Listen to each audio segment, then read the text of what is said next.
मुलं, जबाबदाऱ्या यासोबतही आपण कुठली जर परीक्षा पास व्हायचं ठरवलं, तर ती आपण होऊ शकतो. आणि मी माझ्यासोबत तो अनुभव घेतलाय, जो की मी तुमच्याबरोबर शेअर करणार आहे. जसं की मी तुम्हाला सांगितलं, मी टी परीक्षा उत्तीर्ण झालेली आहे.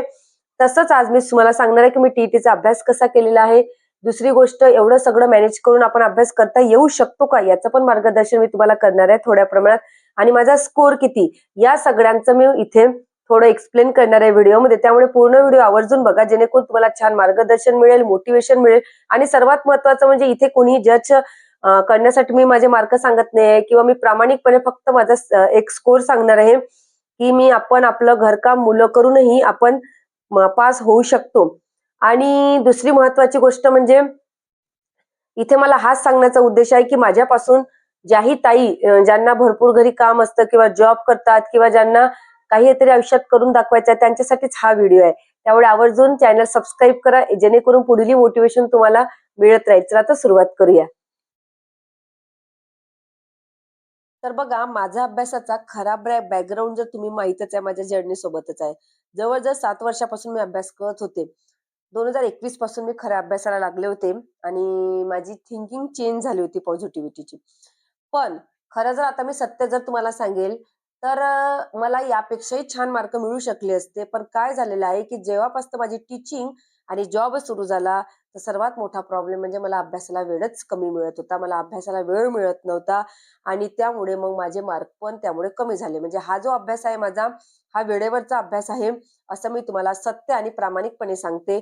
जर मी माझा रेग्युलर अभ्यासात राहिले असते, तर मला छान मार्क मिळालेले असते. पण असो, मी टी परीक्षा पास झाली, त्यातच मला खूप आनंद आहे. आणि आणि सगळ्यात महत्वाचं म्हणजे मी तुम्हाला सांगितलेलं आहे, की मी माझी निगेटिव्ह थिंकिंगमध्ये जगत होते. मी माझ्या निगेटिव्ह थिंकिंगमध्ये जगत होते, आणि निगेटिव्ह थिंकिंगमध्ये जगत असल्यामुळे मी करू शकेल का? म्हणजे एवढा माझा 7 वर्षाचा अनुभव होता, एवढा अभ्यास करत होते, तरी मी का पेपर, म्हणजे तेव्हा छान अभ्यास होता तरी निघू शकत नव्हते. एका-एका मार्काने माझा पेपर जात होता. मग एका-एका मार्काने माझा पेपर जात होता. कुठे प्रॉब्लेम होत होता? तर निगेटिव्ह थिंकिंगचा. निगेटिव्ह थिंकिंग करत होती, आणि मग एक-एक मार्काने पेपर जात होता. खूप रडायची. अभ्यास असूनही परफॉर्मन्स कमी पडत होता. पण यावेळी मी मग 4-5 वर्ष मग मध्ये गॅपच दिली. मी भरलाच नाही. तेव्हा जॉबही करत नव्हते, पण बाकीचे पेपर मी करत होते. पण टी भरत नव्हते. कारण मनात खूप भीती होती, की मी पास होईल का, पास होईल का म्हणून. पण यावेळी मी टी फॉर्म भरला, आणि स्वतःला एक गोष्ट सांगितली, जरी मी जॉब करते, जरी मी ऑनलाईन टीचिंग करते, तरी काही का होईना वैशू, तुला थोडाफार अभ्यास आहे. जसा वेळ मिळेल तेवढा तरी अभ्यास कर, आणि तुझी पॉझिटिव्ह थिंकिंग यात तू फॉर्म भर. आणि खरंच ना, पण मग आता तेवढा होता थोडाफार अभ्यास. मग मी रिव्हिजन चालू केल्या. मग मी माझ्या थोडं जेवढा का वेळ भेटेना मला, 15-20 मिनिटं, अर्धा तास, मी माझ्या फोकसने थोडाफार अभ्यास सुरू केला. आणि अभ्यास सुरू करून मग जोही काही नवीन पार्ट होता त्याच्या मी कन्सेप्ट क्लिअर केल्या. नंतर मला काही टेस्ट सोडवल्या मी. म्हणजे रिव्हिजन प्लस आत्मविश्वास आणि पॉझिटिव्ह थिंकिंग, यामुळे मी या टी माझ्या सक्सेस मिळवू शकलेली आहे. मी जेही माझे वीक पॉइंट होते त्यावर जास्त प्रेफरन्स दिला. आणि सगळ्यात महत्वाचं तुम्हाला सांगते, मी जरी मी जॉब करत होते ना, तर मी डोळ्यासमोर चित्र आणत होते, की मी म्हणजे आता मी कन्सेप्ट क्लिअर करण्यात जास्त महत्व दिलं. म्हणजे डोळ्यासमोर चित्र आणणं म्हणजे काय करत होते, तर मी मी कन्सेप्ट क्लिअर करत होते. कारण मला वेळ कमी होता ना, तर मी मुद्दे किंवा उदाहरणासहित रिपीट करून डोक्यात ठेवत होते. त्यामुळे मला त्याचा फायदा झाला. आणि सगळ्यात महत्वाचं म्हणजे प्रामाणिक तुम्हाला सांगू का, प्रामाणिक मत माझं हेच आहे, जेही माझे वीक सब्जेक्ट होते ना, त्यावर मी दुर्लक्ष केलेलं नाही. त्याला मी अगोदर भर दिला. जसे की मी सकाळी 4 वाजता वगैरे उठत होते ना, ते वीकच सब्जेक्ट घेऊन बसत होते. आणि वीक सब्जेक्ट घेतल्यानंतर माझे जे सब्जेक्टला मला मग 15-15, 20-20 मिनिटं मी रिव्हिजन मारत होते. म्हणून जरी तुम्हाला जॉब आहे, तरी तुम्ही जर असा थोडाफार जरी वेळ दिला, तर तुम्ही नाही जरी चांगले मार्क, नाही टॉपर्सचे मार्क जरी आपण मिळवू शकलो नाही, तरी आपण एखादी एक्झाम क्रॅक करू शकतो.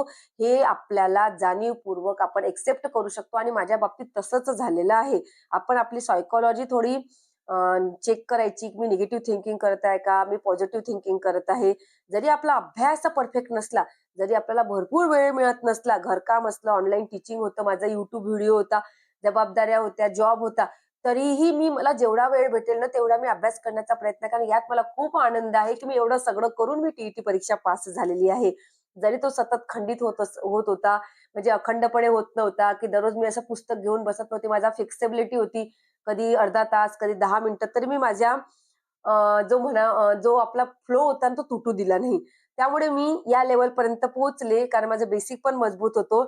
पण जरी तुम्ही म्हणत असाल, की ताई तुला तर 87च मार्क पडले. पण ते 87 मार्क म्हणजे माझ्यासाठी एवढं सगळं करून 87 मार्क आणि मी टी-ई-टी परीक्षा पास झाली, हे माझ्यासाठी खूप खूप गर्वाची आणि आनंदाची गोष्ट आहे. आणि मला माहिती आहे, की मी अजून चांगलं करू शकले असते. पण मी सगळ्या एवढ्या जबाबदाऱ्या पूर्ण करून एवढं केलेलं आहे. तशी मी ऑलरेडी सी-टेट पास होती. पण मला टी-ई-टी परीक्षा क्लिअर करायची होती. म्हणून मी या परीक्षेवर जरा भर दिला होता. आता मला तुम्हाला हाउसवाईफला एक मेसेज द्यायचा आहे. जरी तुम्ही घर आहे, मुलं आहे, जॉब आहे, सगळं सांभाळून अभ्यास करता आणि तुम्हाला वाटत आहे, की मला मार्क कमी पडतील किंवा मग मी पास होईल का? तर अशी शंका मनात आणू नका. तुम्ही नक्की पास व्हाल. कारण तुम्ही प्रयत्न करताय, त्यामुळे तुम्हाला नक्कीच यश मिळणार आहे. हा व्हिडिओ कुठलाही जस्टिफाय करायचा नाही किंवा तुम्हाला हेही सांगायचं नाहीये, की बघा म्हणजे बाकीचे जे निगेटिव्ह कमेंट करतील, की ताई दाखवते तर खूप आणि मार्क कमी आहे. तर मला तसं कोणाशी मला काही घेणं-देणं नाही आहे. पण तुमच्या एका विश्वासासाठी, तुमच्या प्रेरणेसाठी माझ्याकडून तुम्हाला आणखी चांगली तयारी तुम्हाला मिळणार आहे, तुम्हाला मोटिव्हेशन मिळणार आहे. म्हणून मी तुमच्यासाठी हा व्हिडिओ बनवलेला आहे आणि तुमचा सपोर्ट, तुमचा विश्वास, तुमचं प्रेम माझ्यासाठी खूप आहे. त्यामुळे तुमच्या सर्वांचे मनापासून धन्यवाद. जेही तुम्ही मला काँग्रॅच्युलेशन दिले आणि तुमचा जो सपोर्ट आहे त्याबद्दल. असेच माझ्यासोबत राहा तुम्ही. तर एवढं लक्षात ठेवायचं, की हे चॅनल टॉपर्ससाठी नाही आहे. हे चॅनल आपल्या हाउसवाईफसाठी आहे, ज्या की खूप मेहनत करून काहीतरी करण्यासाठी करतात. त्यामुळे मी तुमच्यासारखी आहे, तुम्ही माझ्यासारखे आहे. आणि म्हणूनच स्वतःला जपा, आनंदी राहा. सर्वात महत्त्वाचं म्हणजे स्वतःची फ्लेक्सिबिलिटी कायम ठेवा. भेटूया पुढील व्हिडिओमध्ये. तोपर्यंत बाय.